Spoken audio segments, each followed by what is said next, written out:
I notice all the networks pretty much shooting video out of Gaza and the people who are moving south, displaced from their homes. I haven't seen a single video of the Israelis who've been forced to move out of their homes on the northern border with Hezbollah, 500,000 Israelis. Why is that? Interesting. When you're president of a country or prime minister, and you're a free country, and you're surrounded by enemies, your number one job when you're attacked is to defeat that enemy. Everything else is secondary, including Joe Biden's political interests and his campaign and his base. And I'm noticing, America, more and more as each day goes by, that the Biden administrations, through their usual media, CNN, Washington Post, MSNBC, the New York Times, and all the rest of them, are now talking about the ouster of Netanyahu, that he can't survive, that he can't last. They want to move him out, bring in some left-wing flunkies like Ehud Barak, who tried to overthrow the duly elected Netanyahu government for a year, because this is what they want. Now, what's interesting is, in my two shows on Fox, the monologue that I gave Saturday has received an enormous amount of interest, and people keep talking to me about it as they come up to me. And some of you may not have heard it. I don't normally do this because I only have 3 hours, and 3 hours means about, what is it, Mr. Producer, 40 minutes an hour, give or take. But I thought I'd play part of it for you now, and then after the bottom of the hour, the final part.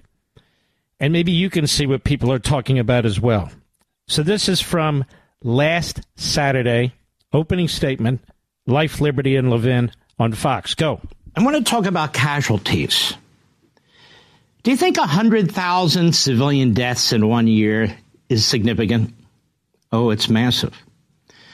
When you consider we lost about 59,000 men and women in the Vietnam War, when you consider we lost over 50,000 in the Korean War, it's a lot of people.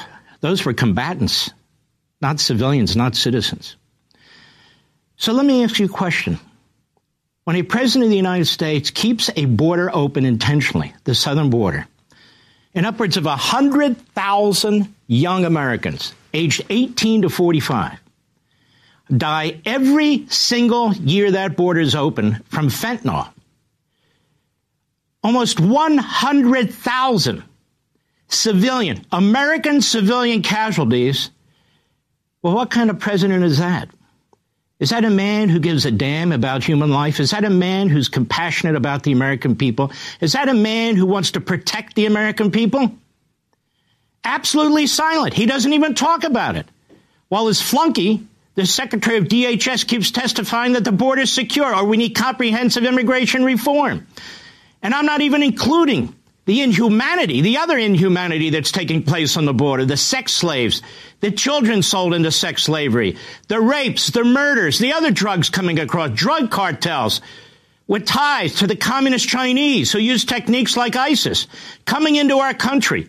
They now have a foothold in every major metropolitan area and in every one of our states. What kind of a president is that? He's a president that should be impeached. That's a high crime. Doing that to your own country? 100,000 civilian deaths a year, probably more. We just had the FBI director testify that the FBI now controls enough fentanyl, illegal fentanyl, that it is acquired to kill 270 million Americans. 270 million Americans, and the border's still wide open, given what's going on in the Middle East? Can you think of another country that has an open border? Any? Can you think of another president or prime minister or dictator or monarch who would leave a border open like that so its own people are suffering and dying? We're talking about potential terrorist attacks. We're going to have them. We all know it. You can't have millions of people coming in here, not vetting them, not even know who they are and where they're going, and assume that the people who want to blow us up, the people who took down the towers, the people who've hit us over and over and over and over again, that all of a sudden they're going to somehow respect the rules of law, or they're not going to sneak across the border. Biden knows it. Harris knows it. The Attorney General knows it. The FBI director is sitting right next to Mayorkas, and he wouldn't even point the finger and say, you need to secure that border. No, he couldn't even bring himself to do that. Why am I telling you this? Because Joe Biden doesn't give a damn about American civilian casualties, as he goes on about civilian casualties in Gaza, as he talks about a humanitarian ceasefire. You know what a humanitarian ceasefire is? It's appeasement. It's appeasement in stages. But appeasement in stages is appeasement. The Israelis cannot afford to lose a war when their very survival is at stake. Ask Hamas. They keep announcing we're going to keep at it till they're destroyed. Ask Hamas's rioters, protesters, the Hamas network. You see them in the streets. You hear the professors. You see the college students. You even see the media. What do they say as they spew the propaganda of the enemy? As they spew the propaganda of the enemy. The Democrat Party is a problem. The Democrat Party is a party without a soul. It's a party without principle. It's a party without morality. That's why the Democratic Socialists, a.k.a. Marxists who hate America, that's why the Hamas Nazi-supporting individuals in our country, they're all Democrats. They have representation in Congress. They have representation in Democrat Party organizations. They have representation in the Democrat media. They're not Republicans. They're not constitutional conservatives. They hate us. But I want to talk about civilian casualties, because they're trying to now force Netanyahu to resign. MSNBC and Biden and the other, he's weak. He's weak. No, it's Biden who should resign. He should be impeached. A high crime that he's committing against the people of the United States, just the southern border alone. But I want to give us a little bit of history here that I'm sure is not being taught in our schools. The Civil War. The siege of Vicksburg was one of the most tactically important victories for the Union in the American Civil War, writes Aaron O'Neill at Statistica, as it helped give them control of the Mississippi River, while cutting off a major supply line for Union forces. When Major General Ulysses S. Grant's Union troops tried to take the fortress by force in mid-May 1863, they were twice pushed back with heavy casualties. Instead of sending his men to try a third time, Grant had a different idea. He encircled Vicksburg, the second most important military manufacturing city in the Confederacy. One side, the Mississippi River, he sent his massive gunboats. The rest of it, often on a hill, he surrounded it. And what did he do? Night after night, day after day, relentlessly. He prevented anyone from leaving, and he prevented anyone from going in. No ingress, no egress. Citizen, non-citizen, it didn't matter. The inhabitants survived for about 40 days before running out of provisions. They couldn't get any food. Many reports claim the starving inhabitants, mostly citizens but also military, had to resort to eating dogs and rats in order to survive. Dogs and rats. Some people starved to death. Most were malnourished. It was a horrendous scene. Vicksburg. Was Abraham Lincoln a war criminal, or was Abraham Lincoln one of our greatest presidents in American history? And let me ask this question. Israel needs to fight to survive. Hamas has said it wants to destroy them. Hamas is backed by Iran. Hamas is backed by Hezbollah. Hamas is now backed by Russia and China. This tiny little Jewish state with 7 million Jews up against it. Do they have a right to fight to win? Not if you listen to Joe Biden. A humanitarian ceasefire?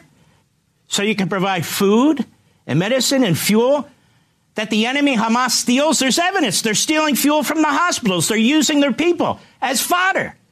The Israelis aren't doing it. The enemy's doing that. But, of course, the American media are all in. Was it really okay for the Israelis to go after one commander who helped lead the slaughter of their people with all the casualties that occurred? Do you think that would have been asked during the Civil War? So here's my question. Abraham Lincoln, in my view, the second greatest president in American history, George Washington I. Do we revere him? You bet we do. Why? Because he defeated the South, he kept the Union together, and he ended slavery. Well, let me ask you something. 700,000 casualties, 50,000 citizens died. Now, I know it's not as much as the open border that Biden has, with 100,000 Americans dying every year, but 50,000 were killed. Was it worth the battle to keep the nation together and to end slavery? Well, most of us think it was. You see, Lincoln didn't agree with a two-state solution. It was one country, no two-state solution. He could have easily negotiated for a two-state solution. He said, no, it's the United States of America. That's number one. Number two, slavery. Slavery was barbaric. Do we agree? Democrat, Republican? All of us agree? Yes.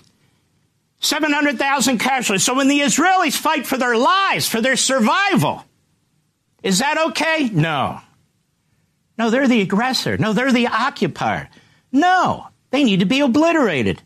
And so they keep trying to pull Netanyahu back. They keep trying to pull the IDF back. Well, it seems to me, if it was good enough to fight, and it should be, and it was, to end slavery, well, it's good enough for the Israelis to fight for their lives and their very survival, and against this whole notion of a two-state solution, which would be their final solution. You want to hear another one? How about the Battle of Atlanta?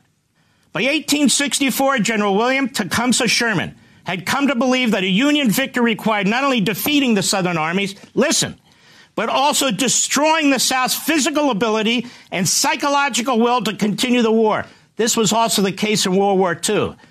World War II is often called the war against civilians. Dresden, Berlin, London, Nagasaki, Hiroshima, all aimed partially at military, but all aimed at destroying the will of the people to support these regimes. All of them. And we were involved in them. Big time. Atlanta, a transportation industrial center and symbol of Confederate strength, made a prime target. So what did Sherman do? Well, he marched through Atlanta like crap through a goose. Soldiers set fire to the city, culminating when the troops set much of the downtown area ablaze during the last night in the city. Sherman had carefully studied census records to make sure his troops could live off the land before leaving Atlanta and to maintain his supply line. The Union soldiers raided farms, destroyed cotton fields and mills, slaughtered livestock, burned properties where they met resistance, and took as much food as they could carry. During the occupation of Atlanta, Sherman wrote to city officials there, "War is cruelty, and you cannot refine it." Years later, he shortened this sentiment during an address at the Michigan Military Academy. War is hell. And we've always viewed it that way, and we've always fought it that way. Two of our greatest presidents, Lincoln and then later Grant, viewed it that way. We would not have this country. We would not have ended slavery if we didn't fight the way we fight. We would not have won World War II and defeated Hitler in the Third Reich, Tojo, the Japanese emperor, and Imperial Japan. We would not have defeated Mussolini and fascistic Italy. We would not have destroyed those concentration camps and all the rest of the brutality that the Axis powers were involved in had we not fought to win. To win. That's our perspective. That should be our perspective.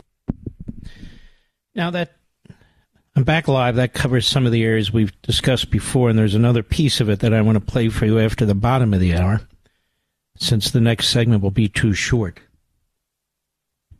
But Biden and the Democrat Party and his Obama advisors are such ruthless thugs